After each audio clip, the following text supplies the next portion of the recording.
Suspend అయితే చేయలేదు కానీ మామూలుగా అయితే ఈ విషయాల్ని పక్కగా క్లియర్ చేసుకుని పార్టీలోకి నువ్వేం ప్రూవ్ చేసుకుని రావాలి. అంతేగాని ఈ ఫీల్డ్ అనే కాదు, ఏ ఫీల్డ్ అయినా సరే పక్కకు పెడతారు అన్నమాట. ఇట్లాంటి కేసు ఒకటి ఫైల్ అయిందంటే ఎవరు మాత్రం ఒప్పుకుంటారు చెప్పండి?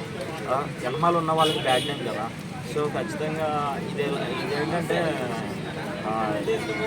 ఏదైనా దొంగతనం చేసో ఏదైనా అంటే ఆడుకోకూడదు కదా. ఏం కేసు పెట్టారంటే మామూలు విషయంలో ఎందుకంటే చట్టాలు న్యాయాలన్నీ కూడా సో అన్నీ పరిశీలించిన తర్వాత ఎవరు ఏంటనేది ఖచ్చితంగా తెలుస్తుంది.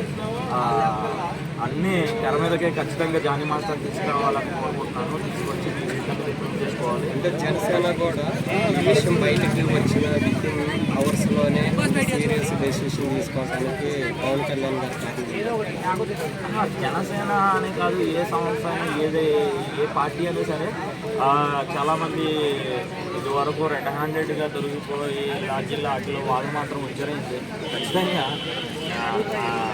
పక్కకు పెడతారన్నమాట. అంటే ఎందుకంటే పార్టీకి చెట్టలేదు కదా.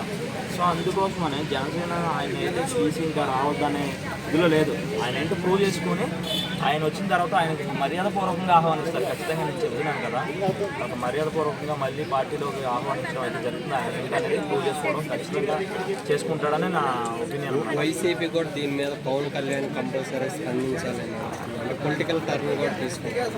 అదే కదా, ఆయన తీసి పక్కన పెట్టారు. అదే ఆయన పర్సనల్ మీద కేసు వచ్చింది. అంతేగాని దీనివల్ల 10 మంది ఇబ్బంది పడ్డారు, 10 మంది కేసులు పెట్టారు అనేది కాదు కదా. ఈ పర్సనల్ లైఫ్ ఎవరు నిజం ఏంటి అబద్ధం ఏంటి తెలియకుండా ఎవరు తీసుకుంటారు? ఇది పార్టీ వైజ్గా కాదని నేను చెప్తున్నాను. పార్టీ వైజ్గా ఇలాంటి చిల్లర పనులు అయితే పార్టీలో వైజ్గా చేయరు. ఖచ్చితంగా ఇండస్ట్రీలోనే దీని వెనకాల ఏదో నడుస్తుంది. ఖచ్చితంగా అది మొత్తం అంతా బయటకు వస్తుంది. ఖచ్చితంగా దీని వెనకాల పెద్ద పర్సన్ పెద్ద తలకాయ ఉందని నా అభిప్రాయం. ఇప్పుడు అల్లు అర్జున్ సోషల్ మీడియాలో ఒక మెసేజ్ అయితే వస్తుంది. అల్లు అర్జున్ అమ్మాయి సపోర్ట్గా నిలబడ్డాడు. ఆల్రెడీ ఇప్పుడు పుష్ప 2లో చేస్తుంది.